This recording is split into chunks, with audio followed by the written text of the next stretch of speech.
सभी सम्मानित धम्म बंधुओं को सादर नमो बुद्धाय, जय भीम। साथियों, मैं डॉक्टर DN बौद्ध आप लोगों के बीच में एक वक्तव्य बताना चाहता हूँ। इस वीडियो को अंत तक जरूर सुने, खासकर OBC के भाई अवश्य सुने। एक वक्तव्य मन में आ रहा है, जो सामने दिख रहा है कि रिजर्वेशन में हमेशा OBC के ही साथ अन्याय क्यों होता आ रहा है।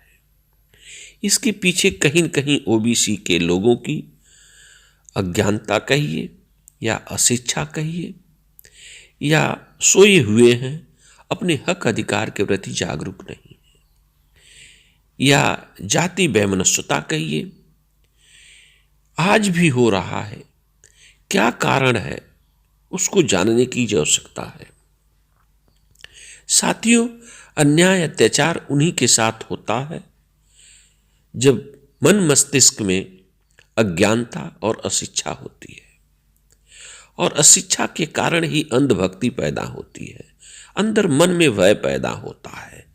वही भय व्यक्ति को हमेशा गलत रास्ते पर ले जाता है, और दोस्त और दुश्मन की पहचान वह खो बैठता है, जिस कारण वह सभी और गलत की पहचान नहीं कर पाता, सभी सही गलत की पहचान नहीं कर पाता और अपने हक अधिकार खो देता है। इन्हीं अज्ञानता शिक्षा के कारण OBC के अधिकांशतः लोग आज तक नहीं समझ पाए कि मेरा अपना कौन है और पराया कौन है, और मेरे लिए लड़ कौन रहा है, मुझे डुबो कौन रहा है। इसलिए एक नज़र OBC के इतिहास पर डालें। साथियों, कई सौ वर्षों पूर्व देखें तो इस देश के राजा OBC के ही लोग हुआ करते थे अधिकांशतः, जैसे राजा शहाजीराव गायकवाड़ जी, शिवाजी, संभाजी, साहू जी महाराज एवं महामानव ज्योतिबाराव फूले पेरियार नायकर इत्यादि लोगों ने बड़ी बहादुरी और ईमानदारी से राज किए। उस समय विषमतावाद और मनवाद नहीं था, लेकिन उनको पता था कि हमारा समाज तभी से इतना घमंड में है कि मेरा राज है, मेरा राजा है। यही घमंड व्यक्ति को नष्ट कर गया। उनको पता था कि OBC शिक्षित नहीं हो रहा है, उसको घमंड है। इसलिए साथियों, घमंड से दूर रहिए। आज भी लोग के पास खेती बाड़ी है, मेहनत कश है, कबीरा संग है, यह घमंड है कि मैं अपना जी लूंगा, लेकिन उच्च पदों पर उच्च शिक्षा ग्रहण करने से बहुत दूर है अधिकांशतः लोग। इसलिए शिक्षा से दूर होने लगे तो राजा और दुखी हो गए, और क्या कर सकते थे। जब उन्हें पता चला कि कोई SC का व्यक्ति छात्र आगे पढ़ना चाहता है, तो वह खुद चलकर अंबेडकर साहब तक जाकर पढ़ाने के लिए छात्रवृत्ति की व्यवस्था करके अंबेडकर साहब को उच्च शिक्षा के लिए पढ़ाए। इतनी उनकी वफादारी अंबेडकर साहब निभाना चाहते थे, और उन्होंने निभाई। अंबेडकर साहब ने OBC के रिजर्वेशन एवं OBC का आयोग बनाने के लिए OBC के बच्चों की स्कूल, कॉलेज और नौकरियों में स्थान दिलाने के लिए रिजर्वेशन के लिए 1951 में प्रथम संविधान संशोधन में संसद में वकालत OBC की तरफ से कर रहे थे, लेकिन OBC के लोग साथ नहीं दिए, और यह कह के कि पर्याप्त साधन नहीं है। 52% इतने बड़ी आबादी के लिए रिजर्वेशन के लिए SC/ST की बिल तो पास किए और OBC का बिल पास नहीं किए। तो अंबेडकर साहब बहुत दुखी हुए और अपना इस्तीफा दे दिए कि मैं बेवफा नहीं हो सकता। जिस समाज ने मुझे वफादारी से यहाँ तक भेजा, उसके समाज के डूबते हुए मैं नहीं देख सकता। इसलिए OBC का रिजर्वेशन होना चाहिए। लेकिन उनका इस्तीफा स्वीकार लिया गया। उस महान त्यागी को आज तक ओबीसी नहीं जानता। और काका कालेरकर रिपोर्ट के नाम से एक आयोग बना दिया गया, वह भी ठंडे बस्ते में पड़ा रहा। कुछ साल बाद ओबीसी के यादव समाज समुदाय के बिंदेश्वरी प्रसाद मंडल, बीपी मंडल ने इसका बीड़ा उठाया, अध्ययन किया और अंबेडकर साहब से मिलकर के कारवां को आगे बढ़ाने के लिए, और बिहार के चंदापुरी, बिहार के बहुत क्रांतिकारी लोगों ने इस पर काम किया। ओबीसी रिजर्वेशन का फिर भी ओबीसी के नेतागण साथ नहीं दिए, ओबीसी आयोग नहीं बना। इसे मंडल आयोग को मंडल जी लड़ते रहे पूरे जीवन। 1983-84 में बेचारे इस कमीशन की रिपोर्ट को लेकर के अपने ओबीसी भाइयों के रिजर्वेशन के लिए लड़ते रहे, लेकिन कोई भी साथ नहीं दिया। अंततोगत्वा उनका देहांत हो गया। इन मंडल रिपोर्ट को मान्यवर साहब ने गहन अध्ययन किया, आखिर ओबीसी भाइयों का कब तक ऐसे होगा। तो मान्यवर कांसी राम गांव-गांव 1984 से ही जाने लगे और ओबीसी भाइयों को जगाए। कुछ ओबीसी भाइयों ने साथ दिया तो 1990 में बीपी सिंह सरकार हिला दिए। और जब बीपी सिंह को डर लगा कि कहीं ओबीसी मेरा साथ न छोड़ दे, जिसकी वजह से मैं राजा हूं, आज भी ओबीसी किंग मेकर की भूमिका अदा करता है, किंग नहीं बनना चाहता। उन्हें अपना इतिहास नहीं मालूम है, जानना होगा। इसलिए उन्होंने ओबीसी के रिजर्वेशन 22% लागू हुआ दोनों सदनों के द्वारा, बड़े ही गहमागहमी के बाद।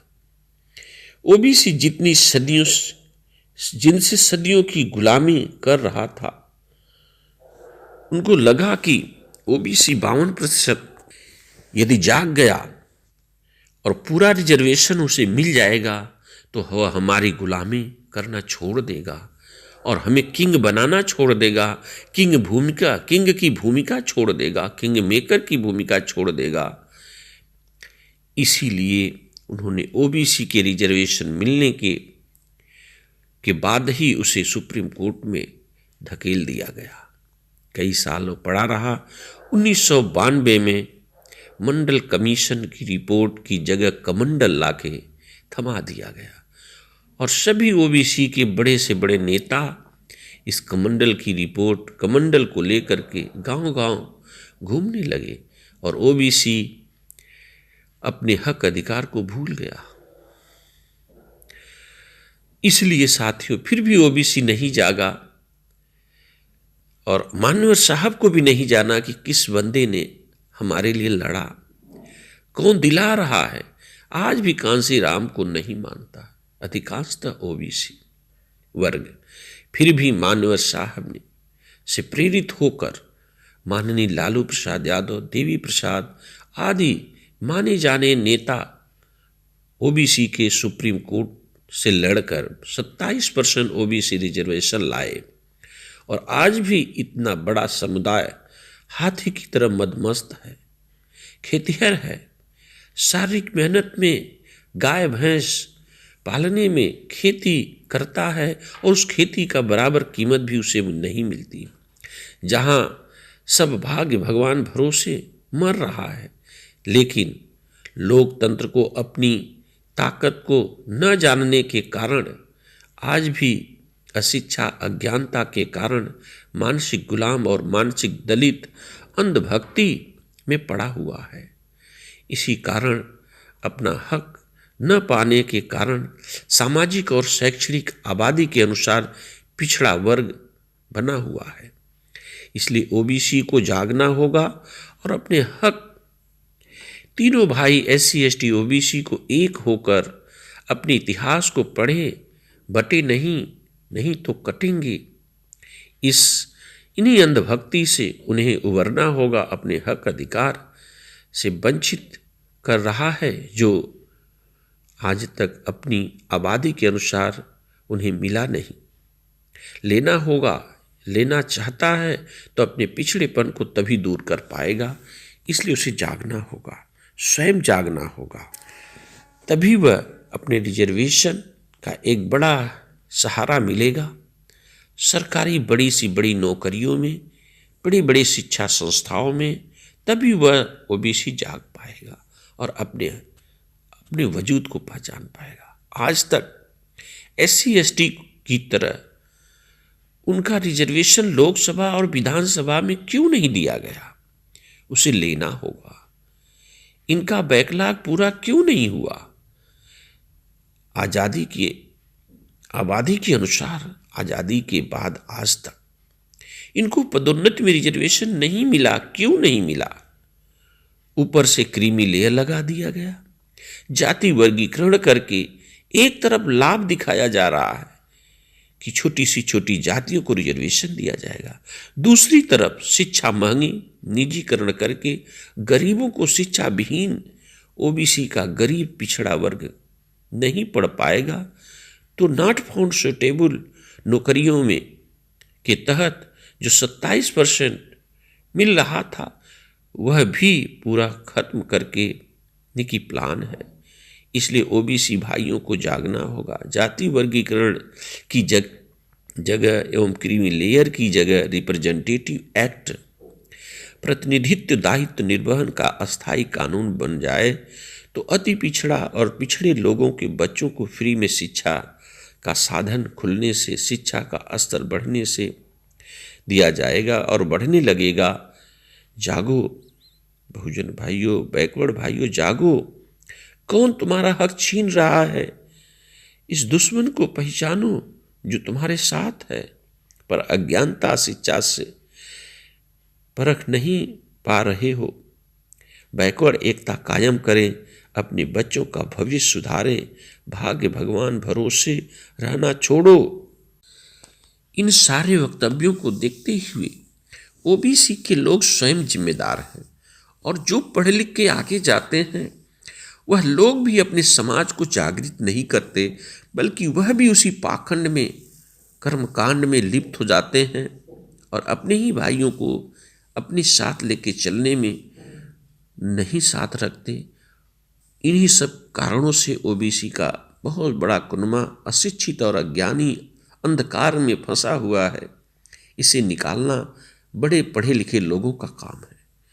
इन्हीं शब्दों के साथ सभी धम्म बंधुओं को सादर नमो बुद्धाय, जय भीम। इस वीडियो को शेयर, लाइक, कमेंट करें, अधिक से अधिक लोगों तक, जन तक पहुंचाएं और ओबीसी भाइयों को स्वयं जागना होगा, अमल करना होगा, तभी अपने बच्चों का भविष्य सुरक्षित कर पाएंगे।